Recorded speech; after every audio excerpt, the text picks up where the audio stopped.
안녕하세요. 군사돋보기입니다. 우크라이나와 러시아의 치열한 전투가 일어나는 도중 서방에서의 적극적인 무기 지원으로 우크라이나의 반격이 시작되며 러시아군을 위기로 몰아가고 있습니다. 서방 국가들은 우크라이나에 무기 지원을 하면서 새로운 무기 체계로 재정비하려는 모습을 보이고 있는데요. 또한 러시아의 우크라이나 침공으로 인해 많은 유럽 국가들이 현재 유사시를 대비해 군비 증강을 위해 힘을 쓰고 있는 모습을 볼 수 있습니다. 여기에 우리 한국의 경쟁력 있는 군사 무기로 현궁 대전차 미사일과 신궁 휴대용 지대공 미사일, 천궁 방공 시스템, 그리고 K9 자주포와 K2 흑표 전차 또한 수출을 타진한다면 저렴한 가격과 뛰어난 성능 덕에 대박을 터뜨릴 기회가 될지 모릅니다. 그런데 어찌된 일인지 우크라이나에서 우리 한국의 K200 병력 수송 장갑차처럼 보이는 물건이 식별되었습니다. 대한민국에서는 이 장갑차를 우크라이나에 지원한다는 소식이 없었는데 이게 어떻게 된 일일까요? 전문가는 아니지만 해당 분야의 정보를 조사 정리했습니다. 본의 아니게 틀린 부분이 있을 수 있다는 점 양해해 주시면 감사하겠습니다. 현재 우크라이나에서는 러시아군을 향한 반격에 있어 반드시 필요한 전차와 장갑차들이 서방의 여러 국가에서 폭발적으로 지원되고 있는데요.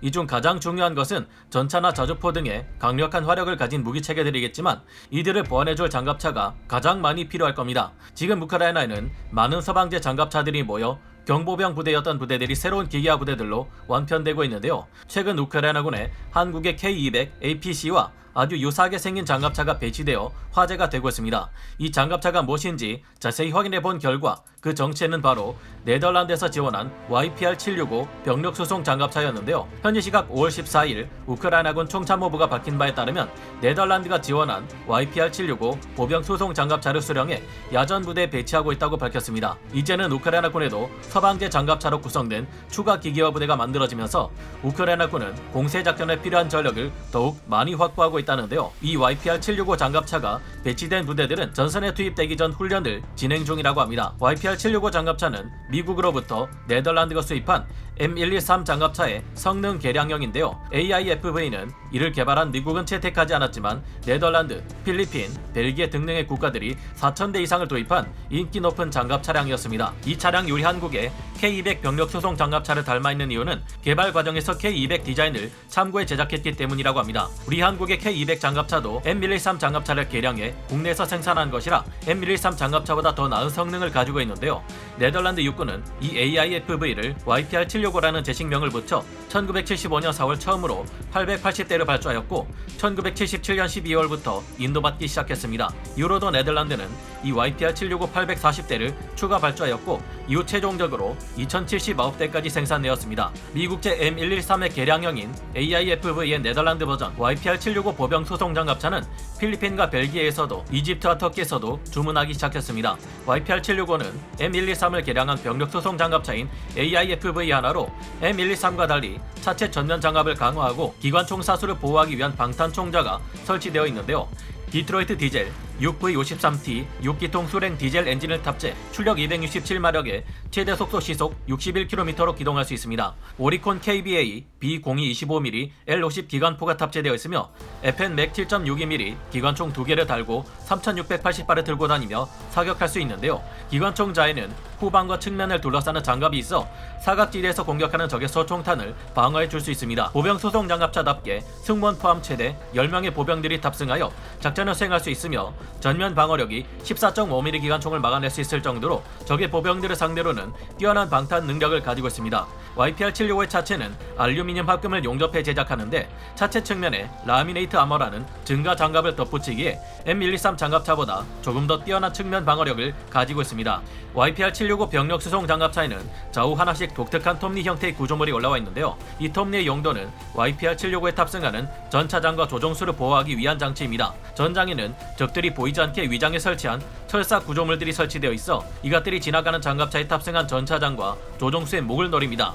전차나 장갑차들이 지나가는 길목 양쪽에 숨겨진 와이어 커터라고 불리는 일종의 와이어 부비 트랩이라 할 수 있는데요. 베트남전 당시 이와 같은 와이어 부비 트랩은 장갑차 외에도 적군이 머리를 내놓고 운전하는 모든 전술 차량에 엄청난 효과를 발휘한 바 있습니다. 우크라이나 전선에서도 러시아군이 이 같은 와이어 부비 트랩을 설치해 놓을 수 있겠지만 YPR-765는 이 와이어 커터를 끊어버리는 톱니 구조물을 가지고 있어 전차장과 조종수의 목숨을 보호할 수 있는 것으로 알려져 있습니다. 현재 미국제 AIFV의 네덜란드 버전이 전투기관인 병력수송장갑차 YPR-765가 우크라이나군의 기계화 부대들에 야전 배치되고 있으며 덕분에 공세작전에 나설 수 없었던 경보병들은 기계화 부대로 다시 태어나 러시아군을 향한 공세작전에 투입될 수 있게 되었습니다. 네덜란드에서는 우크라이나에 최소 100대 단위가 넘는 사실상 수백 대의 YPR-765를 지원할 계획이라고 하는데요. 하지만 이는 네덜란드가 가진 2000대의 YPR-765 장갑차 물량의 극히 일부일 뿐입니다. 네덜란드 육군은 이 YPR-765 장갑 차량을 86대 운영하고 있으며 나머지 2000대에 가까운 수량을 전부 치장 물자로 가지고 있는 만큼 앞으로 더욱 많은 YPR-765 장갑차를 지원할 수 있을 텐데요.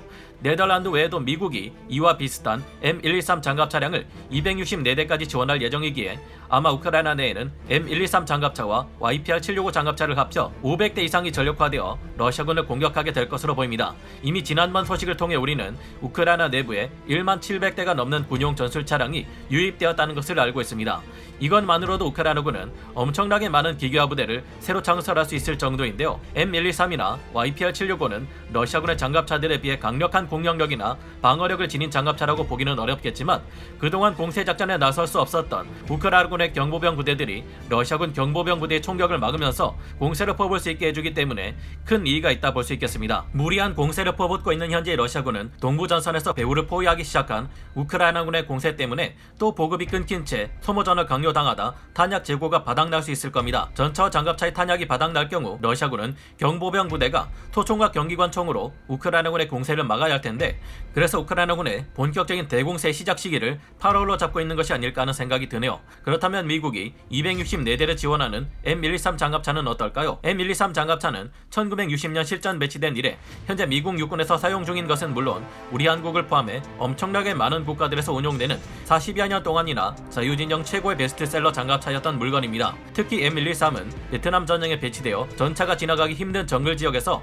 빠른 기동력을 활용해 다목적 기갑 차량으로서 전투에 큰 공헌을 했는데요. 이 장갑차는 대부분의 서방 국가들에게 판매되고 원조되었으며 현재까지 무려 8만 대 이상의 경이로운 생산 기록을 세운 주인공입니다. M113 장갑차에는 조종사 1명에 기관 총수 1명, 11명의 보병이 탑승할 수 있는데요. 우리 한국은 베트남 전쟁에 참전하면서 공여받은 M113 장갑차를 통해 육군 최초로 기계화 보병 사단을 창설하기도 했습니다. 현재 우리 군에서 사용하고 있는 K200 장갑차는 M113 정비를 맡아오던 두산 인프라코어에서 1978년 개발해 1984년 실전 배치한 한국산 M113 장갑차 개량판이라고 볼 수 있는데요. M113 장갑차는 보병 전투 장갑차라고 하기에는 무리가 있고 단순히 보병을 수송만 하는 병력 수송 장갑차라고 봐야겠지만 우크라이나군이 공세작전을 수행할 때 러시아군 보병들의 소총탄으로부터 병사들이 피격되지 않도록 보호해줄 수 있습니다.